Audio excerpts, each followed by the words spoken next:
हमने पैसे नहीं चुराए, ये रहे पैसे, ये रहे हमारे एसेट्स। ये तो कुछ दिखाया नहीं उन्होंने। नहीं, ये अडानी स्कैम नहीं है, ये अमित शाह स्कैम है। अमित शाह स्कैम कैसे है? ये अमित, क्योंकि सब धोखा देके पब्लिक का पैसा, पब्लिक जो शेयर में पैसा लगाती है और पब्लिक की ज़मीनें और पब्लिक के दूसरे एसेट्स वो हड़प रखे हैं। रामदेव साहब का जब स्कैम खुलेगा वो भी बहुत बड़ा स्कैम है, उन्होंने भी बहुत सारी ज़मीनें ली हैं ना। तो आज है हमारे साथ जाने माने वकील महमूद राजा साहब, आइए आज उनसे बातचीत करते हैं। तो सर, आपने कॉन्फ्रेंस में अभी आपने अडानी का जिक्र करा, तो आपको हिंडनबर्ग का तो पता होगा, तो आप उसको कैसे देखते हैं? क्या ये अडानी स्कैम है? नहीं, ये अडानी स्कैम नहीं है, ये अमित शाह स्कैम है। अमित शाह स्कैम कैसे है? ये अमित शाह स्कैम ऐसे है कि एक बार अडानी साहब के पुराने इंटरव्यू अगर आप छान के देखेंगे तो उन्होंने बताया कि मैं जब अडानी और मैं 25-25 साल के थे, मतलब अमित शाह और अडानी साहब 25-25 साल के, तब से इनके बिजनेस संबंध रहे। एक अहमद पटेल साहब थे उनके ये दोनों फॉलोअर्स कह लो, चमचे कह लो, चेले कह लो, जो भी कह लो, वो रहे। उसकी वजह से दोनों, उसकी वजह से ये दोनों ताकतवर धीरे धीरे बनते गए। मैं ये स्कैम इसलिए कह रहा हूँ कि हिंडनबर्ग ने जो बातें कही हैं वो या तो सच है या झूठ है जी। एक वकील की हैसियत से मैं ये कह सकता हूँ ना।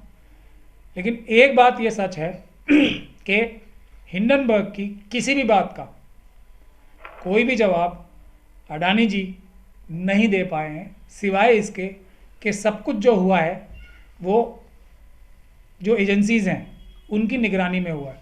और सीबीआई को, सीबीआई को तो सुप्रीम कोर्ट ही केस्ड पैरेट बता चुकी है जी। सुप्रीम कोर्ट का जो इदारा है उसको खुद सुप्रीम कोर्ट के 4 जजेस बता चुके हैं कि हमारे ऊपर दबाव है। देश का हर एक इदारा दबाव में जी। तो ये कोई डिफेंस नहीं हुआ ना कि क्योंकि एजेंसीज की निगरानी में हुआ है इसलिए सब ठीक है। ठीक ऐसे होता है कि हमने पैसे नहीं चुराए, ये रहे पैसे, ये रहे हमारे एसेट्स। ये तो कुछ दिखाया नहीं उन्होंने, सिर्फ एक ही बहाना लिया है ना। तो दूसरी बात ये है कि इससे 15 से 17 लाख करोड़ रुपए अब तक देश के नुकसान हो चुका है। ये बात तो सब मान रहे हैं। तो ये जो देश का नुकसान हुआ है ये देश के साथ एक आतंकवाद की घटना है। Section 15 unlawful activities prevention act economic security को ये बहुत बड़ा खतरा है, एक बहुत बड़ा धक्का है। तो इसके लिए एनआईए को फर्म मुकदमा दर्ज करना चाहिए था। एनआईए किसके अंडर है? अमित शाह साहब के अंडर है डायरेक्ट। किस तरफ देख रहे हैं? दूसरी तरफ। दिल्ली पुलिस की स्पेशल सेल अपने आप को बहुत सुपर कॉप और बहुत स्पेशलाइज एजेंसी है, उनके ऊपर हज़ारों करोड़ रुपए का उनके पास बजट होता है। बहुत ही एक्सपर्ट आतंकवाद के खिलाफ टीम है। और आप लोग देखते रहते होंगे, कभी किसी को पकड़ लिया, किसी को पकड़ लिया। ये जो 15 लाख करोड़ का घोटाला हुआ, दिल्ली की स्पेशल सेल जो आतंकवाद को टैकल करने के लिए है वो भी गायब। वो किसके अंडर है? अमित शाह जी के। वो भी दूसरी तरफ देख रही है। एफआईआर ही दर्ज नहीं की, इतना बड़ा आतंकवाद की घटना हो गई। एफआईआर हिंडनबर्ग को अरेस्ट कर लाओ, हिंडनबर्ग के खिलाफ कर लेते हैं एफआईआर। नहीं की क्योंकि उसमें अडानी जी के सारे सबूत खुल के सामने आ जाएंगे। सेबी ने इन्वेस्टिगेशन नहीं की आज तक, ईडी ने इन्वेस्टिगेशन नहीं की। इससे बड़ा सबूत कुछ होगा? सेबी का तो मेन पीएमएलए का, करने का पीएमएलए का इससे बड़ा सबूत कुछ होगा जो 15 लाख करोड़ रुपए का हेर फेर हो गया। ये इल्ज़ाम लग गए कि फ्रंट कंपनीज या शेल कंपनीज बना के अडानी जी ने सारा गोरख धंधा कराया है, धोखाधड़ी से एसबीआई से दूसरे बैंकों से लोन लिए हैं। इसकी भी इन्वेस्टिगेशन नहीं कराई। तो क्यों नहीं कराई? क्योंकि वो अमित शाह जी के फ्रंट मैन है, अमित शाह जी का ही सारा ये बिजनेस है। और अमित शाह जी को पैसे में कितना लालच है पूरी दुनिया जानती है। उसका एक सबूत तो यही है कि बीसीसीआई के जो सेक्रेटरी हैं जय शाह उनके बेटे हैं और उनका क्रिकेट से कुछ लेना देना ही नहीं है। तो हर जगह जहां पैसा है, क्रिकेट में तो बहुत पैसा है ना, वहां पे अमित शाह जी को अपना हाथ चाहिए। तो ये सब 3 साल में, पिछले 3 साल में सबसे ज़्यादा हुआ है जब से अरुण जेटली जी नहीं रहे। क्योंकि अरुण जेटली चाहे जो भी था, एक सीनियर लीडर थे, उनसे अमित शाह साहब कोई भी एकदम बड़े फ्रॉड वाला धंधा करने के लिए नहीं कह सकते थे या नहीं करवा सकते थे। तो हमें ये एक जो माहौल है इससे ये साबित होता है, इससे ये एक निष्कर्ष निकाला जा सकता है कि अमित शाह जी ने ही ये सारा कराया है। जो लोग इसमें इस बात को नहीं समझ रहे वो मेरे ख्याल से गुमराह हैं, उनको चीज़ों को सही तरीके से आकलन करना नहीं आता। सर आप तो ये कह रहे हैं कि अरुण जेटली साहब के मौत के बाद 3 साल के बाद तो ये आपको बहुत बड़ा स्कैम लग रहा है क्या? नहीं, मौत के बाद 85% एसेट्स कमाए इन्होंने। जी ऐसा क्या हो गया पिछले 3 साल में? हम्म, हालांकि इनकी प्रोग्रेस जो है जब से प्रधानमंत्री बने हम्म, मोदी जी, तब से ही तेजी से बढ़ रही थी ऊपर, हम्म, क्योंकि अमित शाह साहब एकदम पावरफुल हो गए थे। उससे पहले जब ये गुजरात में थे, वहाँ भी इनके ऊपर तरह तरह के इल्ज़ाम लगते रहे। मोदी जी ने अमित शाह जी के कहने पे ही इनको बड़ी बड़ी ज़मीनें, पोर्ट दिए थे बहुत सस्ते दामों पे, वो भी एक स्कैम है। तो मोदी जी की इनकी जान पहचान तो चली जा रही है। मैं ये कह रहा हूँ कि जैसे ही इन्वेस्टिगेशन, इसमें एफआईआर दर्ज होगी, तो मेरे पास भी कुछ सबूत हैं। मेरे ऑफिस में रेड क्यों हुई थी? क्योंकि इस तरह के बहुत सारे सबूत मेरे पास भी हैं। जी मेरे पास ये सबूत हैं कि जापानीज़ कनेक्शन क्या है, चाइनीज़ कनेक्शन क्या है इनका, इस बड़े गोरख धंधे में क्या कनेक्शन है। चाइनीज़ कनेक्शन है सबसे बड़ा, क्या है कनेक्शन वो?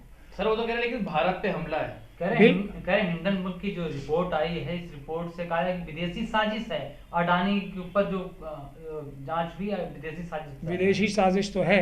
जी। मनुवादी मानसिकता के गुजराती बिजनेसमैन और चाइना की जो कम्युनिस्ट पार्टी ऑफ चाइना और पीपल्स लिबरेशन आर्मी, वो हमारे देश के खिलाफ ये साजिश कर रही है। लेकिन ये काम जो किए हैं वो अडानी जी ने किए हैं, हिंडनबर्ग ने ये काम नहीं किए हैं।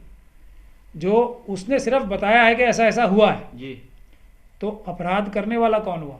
हिंडनबर्ग जिसने बताया, या वो जिसने ये सब काम किए, जिसको वो बता पाया? अगर ये काम ही नहीं करते ऐसे, तो हिंडनबर्ग क्या बता पाता, क्या दिखा पाता? सर कह रहे हैं पहले नंबर पे आ जाते वो, इसलिए उनको बेशक आ जाते। भारत जो है वो आखिरी नंबर पे जा रहा था, और जैसे जैसे वो ऊपर जा रहे थे, भारत का ग्राफ नीचे हो रहा। ये है असली कहानी। वरना ये जो टाइम है ये भारत के दशक हैं। जैसे चाइना ने ग्रोथ की थी ना, ऐसे वर्टिकली एकदम शूट किया था, ये टाइम वो है। ये चाइना साजिश करके अडानी और दूसरे मनुवादी मानसिकता के बिजनेसमैन के थ्रू चाइना इंडिया को रोक रहा है। ये सब गोरख धंधा करा के, ये सब फ्रॉड करा के। भारत का चाइना से ट्रेड डेफिसिट 80-20 का है। 80 पैसे 1 रुपये में से अगर ट्रेड होता है हमारा 1 रुपये का, भारत और चीन का, तो 80 पैसे वो कमाता है, 20 पैसे हम कमाते हैं। ये है लेकिन सर, असलियत। इस रिपोर्ट के बाद जो उनके शेयर में गिरावट आई थी, लेकिन अब वो तेजी से बढ़ता जा रहा है शेयर फिर से। तेजी से बढ़ता जा रहा है, उससे कोई मतलब नहीं है। हम्म, आप ये देखिए कि ये जो 15 लाख करोड़ गया है, ये गया कहाँ है? जी जो देश का पैसा है। अब फिर देश की जनता को झूठ बोल के, अभी तो ये आर्टिफिशियली एक जो आर्टिफिशियली एस्केलेट किया जा रहा है, ये सब शेयर मार्केट के गेम है, जिसको सेबी को नजर रखनी चाहिए, जी जो नहीं रख रही। लेकिन सेबी को कौन कंट्रोल करा रहा है? अमित शाह जी। तो असलियत वो है, ये भी आर्टिफिशियली रेट इनके बढ़ाए जा रहे हैं, मैनिपुलेट किया जा रहा है। जी मगर सच्चाई क्या है कि अब जब इनके ऊपर खतरा आ रहा है, इनको जो बड़ी बड़ी जो क्रेडिट गिविंग कंपनीज हैं, जी मॉर्गन स्टैनले है, क्रेडिट स्विस है, सिटी बैंक है, ये सब लोग इनके बॉन्ड्स लेने से मना कर चुके हैं। अच्छा क्यों कर चुके हैं? क्योंकि इनके बॉन्ड्स की वैल्यू नहीं है, इनके खिलाफ कोई लोन देने को भी तैयार नहीं। तो इनके पास जो भी पैसा है, जो एसेट्स हैं, वो हैं देश के एयरपोर्ट्स, देश के पोर्ट्स, देश की खदानें, देश के सीमेंट प्लांट्स, जो अमित शाह साहब ने इस सरकार में इन्फ्लुएंस करके इनको ज़बरदस्ती दिलवाएं। इनके एसेट्स देश के एसेट्स हैं।